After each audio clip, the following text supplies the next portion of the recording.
সম্মানিত শ্রোতা, আজকে আমি আলোচনা করব ওজন ও পরিমাপ সম্পর্কে।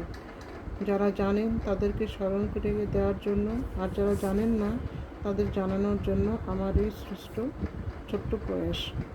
আল্লাহ সুবহানাহু তাআলা পবিত্র কোরআনে ওজন ও পরিমাপ সম্পর্কে বেশ কয়েকটি সূরায় আমাদের সাবধান করেছেন। যেমন সনং সূরা আনআমের 152 নং আয়াতের মাঝামাঝিতে বলেছেন, অর্থাৎ তোমরা ওজন ও পরিমাপে ন্যায্যভাবে পুরোপুরি দেবে। এখানে সৃষ্টিকর্তা আমাদেরকে আদেশ করেছেন সঠিক ওজন দেওয়ার জন্য। যখন আমরা এ কাজটি করছি না, তখন তার আদেশ অমান্য করছি।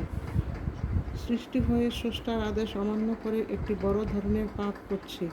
কাউকে ওজনে কম দিয়ে যে লাভ আমি করব, তা কি আমি পৃথিবী ছেড়ে গেলে সঙ্গে নিয়ে যেতে পারবো না।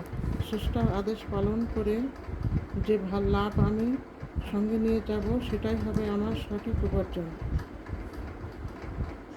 শুধু এটুকু মনে রাখতে পারলেই আমাদের স্রষ্টার আদেশ মানাও হবে এবং আমরা হব সফল। সম্মানিত শ্রোতা, দিন শেষে আমরা কিন্তু সবাই খালি হাতেই তার কাছে ফিরে যাব, শুধুমাত্র ভালো মন্দ কাজগুলো ছাড়া। আশা করি সবার বিবেক বুদ্ধি জাগ্রত হোক। সৃষ্টিকর্তা সবাইকে সঠিক বুঝ জ্ঞান দান করুন। ভালো থাকবেন সবাই। ভালো লাগলে লাইক, কমেন্ট ও শেয়ার দিতে ভুলবেন না। ধন্যবাদ সবাইকে।